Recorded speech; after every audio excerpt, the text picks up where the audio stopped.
Staying organized. So you have about 80 active students. You have to know all the courses each of them are taking in a term, what courses they are currently working on, where they are in that course, what they have to do to complete that course, and you got to know what is going on with their personal life and their dog. So how can you stay on top of all this information for all your students, week in and week out? I found that it helps to have a system, a routine that you follow for each student, each call, each day, and each week. As a new mentor, I didn't know how to keep track of everything, so I asked more experienced members of my team for some advice. I encourage you to do the same. Many experienced mentors are willing to help. I found that many of them seem to keep some sort of spreadsheet system for keeping track of everything. I took some of their ideas and made my own and developed my own routine for staying on top of things. I will show you what I do, but I encourage you to take what you like and make something that works best for you. I think the main things to consider are as follows.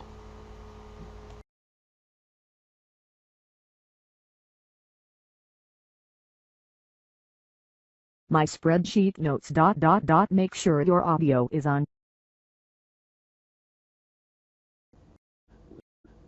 So things. So um, I kind of asked around to members in my team who are far more experienced than I was, and just asked them for some ideas and what they did to stay on top of all the information that you need to know for each phone call. And having so many students and very little time to prepare for each of them throughout the day, I knew that I had to figure out the best way to be prepared and help these students. So here's one of the ideas I got from another more experienced mentor. He told me to make a spreadsheet, and he showed me what he had is something similar to this. I took what I could from what he did, and there was actually a few other mentors that use spreadsheets as well. So I took some ideas from them too, and I created my own spreadsheet that I felt would work best for how I do things and the type of information that I like to know for each of my phone calls. So I encourage you to do the same here. I wouldn't suggest that you do the exact same thing. I'd say, just take whatever ideas I give you here and make your own um, spreadsheet or system to help you prepare for each of your phone calls. So this is my spreadsheet, and I created this because usually I only have 5 to 10 minutes to prepare for each of my phone calls. So this is the spreadsheet right here.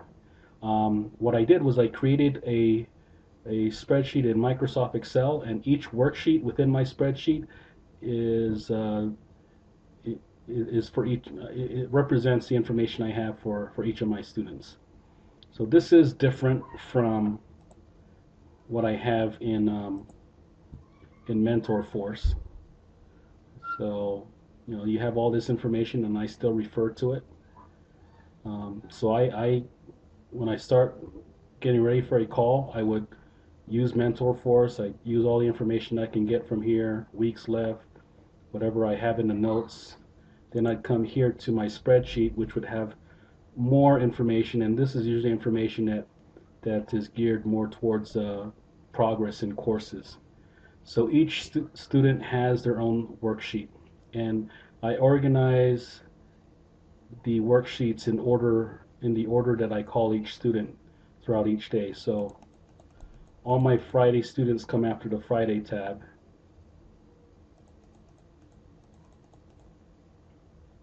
and we're going to use Andrew Poindexter, who is a fake student. None of these students down here are even real. Um, we're going to use his worksheet as an example here. So I have a calendar on each spreadsheet and a timeline down here. So the calendar looks like a regular calendar, only it only has the dates of our phone calls. So I just use Microsoft Excel functions to enter the dates, make it a lot easier. That way I don't have to do the math and figure out what dates we have our phone calls on. I just use the Microsoft Excel feature of creating a formula, and that's it. And below the dates, I put in notes of the student's progress within that course. So each course that the student is working on has its own calendar. I have two courses here for the same calendar, but that's only because, as you all know, GMC1 and GBT1 are basically the same course. So I just treat it as the same course and have the students work through both of them at the same time and complete them at the same time. So below the date of our phone call, I have little notes of where they are with the course, what kind of pace they're going to take. And so that's what I put down here. I always boldface the note for the next call, because the note for the next call will usually have the goal for that week. And that way, when the student looks at this, it'll stand out to them. And we plan ahead. We know that the student wants to complete this course by the end of February. So he wants to have the tasks all done, and he also wants to have the test completed. So when I sit down with the student at the beginning of the course, we'll say that the student is going to start this course on the 10th of January. So when Andrew and I have our phone call on the 10th of January, we're going to say, okay, you're starting this course now. You want to complete this course by the end of February. So what do you have to do? Where do you have to be each of these weeks to have this course done by the end of February? So we'll sit down, we'll look at the course of study, and we'll figure out how many sections there are in a course of study, approximately how long each of those sections are, and then we'll do the math and we'll figure out, okay, well, there are 10 sections in this course. You have to have this course done. You have to have all the course material done maybe at least by the 7th or 14th of February to be able to test by the 28th of February. And I'm just guessing here for those of you guys who know this course really well. I'm just making things up. But we'll figure those things out. And so if he has to get through 10 sections and have this course done by the 14th, that means he has 1, 2, 3, 4, 5 weeks to get 10 sections done.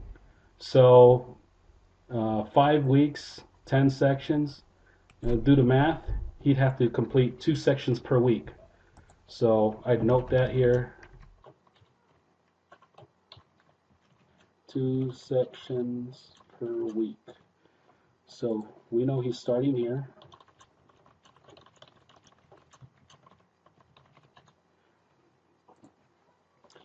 Have 2 up to section 2 done. So we know that next week's goal, he has to have 2 sections done, and then 4 sections done.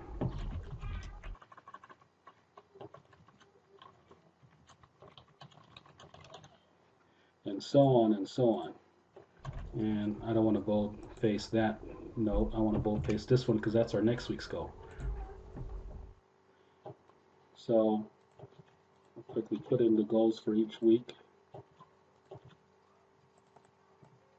So by 31st of January, he should have up to section 6 done.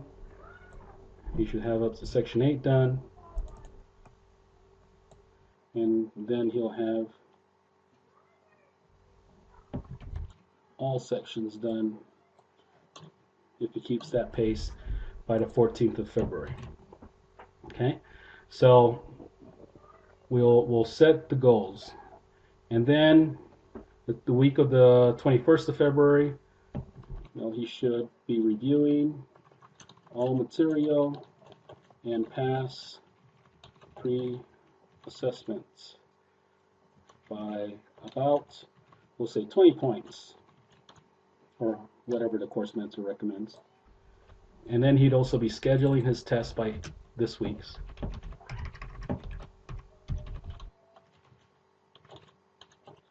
And then test and pass by this week. Okay? So at the beginning of when he starts the course, we already have all these goals figured out.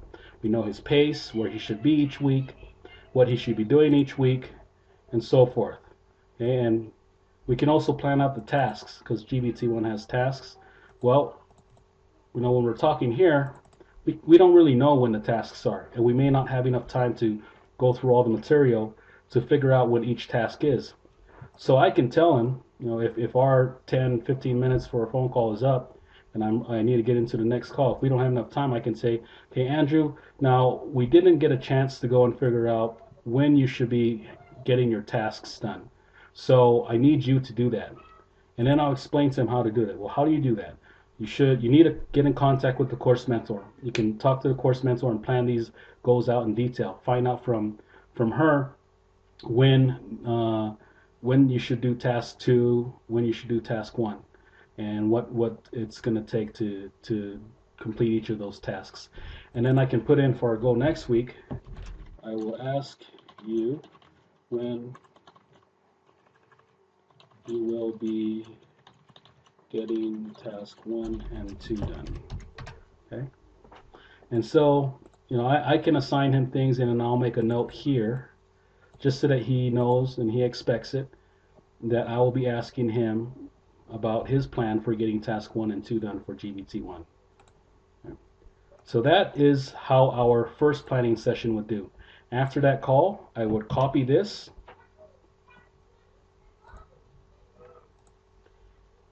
and I would email him. Sorry, this is Amber. Let's pretend that Amber is actually Andrew. I just click on here, this little link here.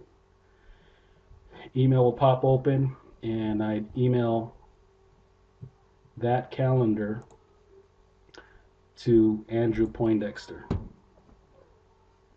Okay, and so once we're done with that planning, usually about 2 to 5 minutes after the phone call, I would just adjust the timeline. The student doesn't really get to see the timeline that often. This is something that I use to help me keep track of things for the student.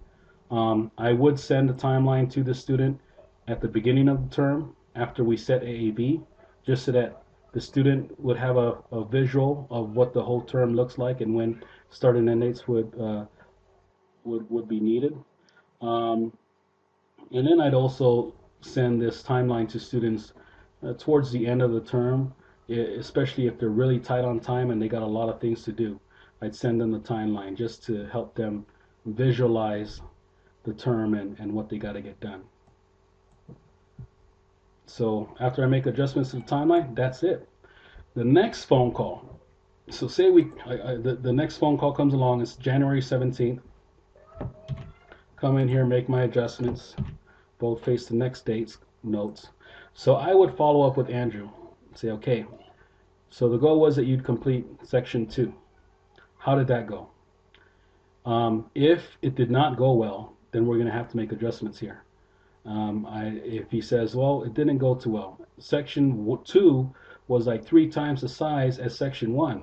So this may not be a realistic pace all the time. And that's fine. You know what? It's fine, because these are just guesses. We never know exactly how each goal is going to be for our students. So we gotta take it as it comes, and this is the way I do it. I just tell Andrew, hey, that's fine. So what do you think it should be? Well, I almost got section 2 done, but I'm about maybe 3/4 of the way through. But he might tell me, well, section 3 and 4 don't look that complicated, and they don't look as big as section 2 was. So I think it's still realistic to just keep January 24th's goal of getting section 4 done.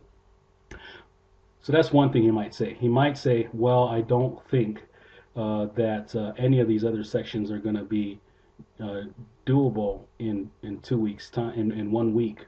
I don't think it'd be doable to get 2 sections done in 1 week. So we need to adjust that. So we'll figure things out again, and we may adjust all these goals to the point where we realize he won't get these courses done till about mid-March. And if that's the case, that's fine. At least we have it on paper. At least we have a plan. And at least he knows exactly where he's got to be with the new goal each week.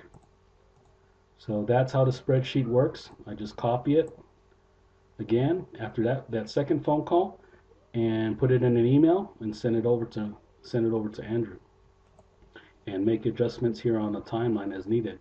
Nice thing about this is it keeps me on track.